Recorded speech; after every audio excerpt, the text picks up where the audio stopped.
rytoj laukia rekordinė Jukala, daugiausias dalyvių skaičius ir kokie visos komandos tikslai ir lūkesčiai šiom varžybom. Visos komandos startuos 8 kartą Jukolai. Turim 2 vyrų, 1 moterų komandą.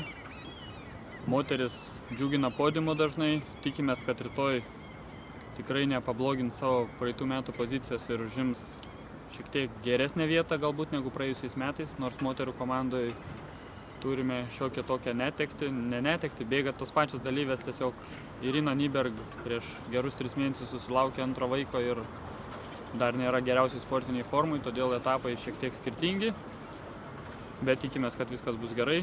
Moteris bėga Kristina 1, Sandra 2 ir Irina 3, Gabija Ražaitytė 4.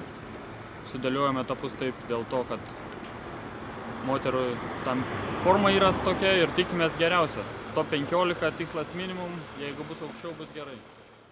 Vyrų pirma komanda šįmet kaip niekad stipri, bent jau ant popieriaus, nes bėga tiek Jonas Vytautas Gvildys, stipriausias mūsų orientacininkas, ir jaunoji mūsų žvaigždė Algirdas Bartkevičius, švedų klubas išleido, turim 2 latvius. Ir visi seni Vytautas Beliūnas, Giedrius Sabaliauskas ir Vilius Aleliūnas.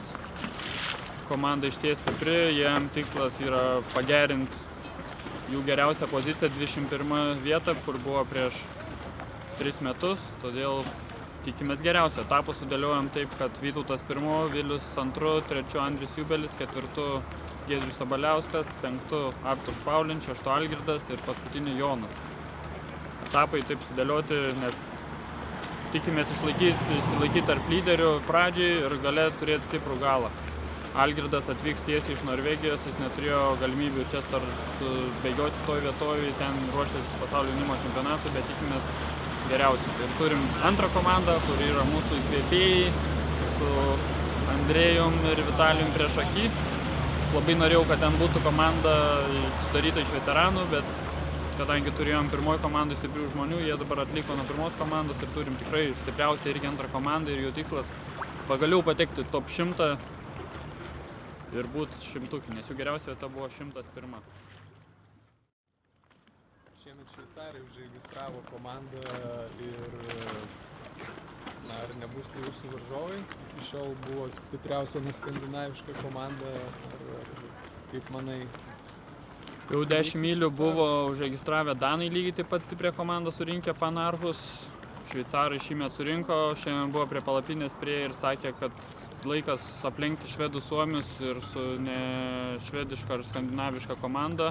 Ir sakė, mes tai padarėm dėl to, kad jūs tai darot.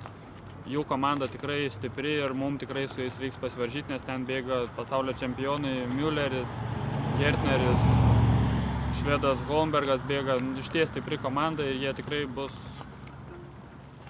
taip pat aukštai kaip ir mes. Treniravotės jau kelias dienas šitose vietovėse, tai kokie įspūdžiai iš miško ir kokios vietovės laukia?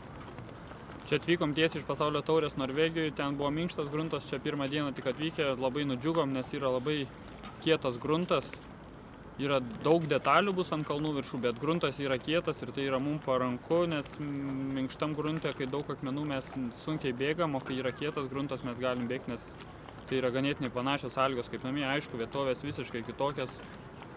Iš pradžio atrodė, kad bus lengva, dabar kuo arčiau varžybų, tuo atrodo, kad bus sunku ir iš tikrųjų bus labai sunku susiorientuoti kalnų viršūnėse, kur daug smulkmės. Tarp kalnų bus lengvai prabėgti, manau, kad moterim bus ganėtinai lengvos trasos, paprastos, bet vyro ilgesniem etapam bus labai sudėtinga. Linkėjimai Genai!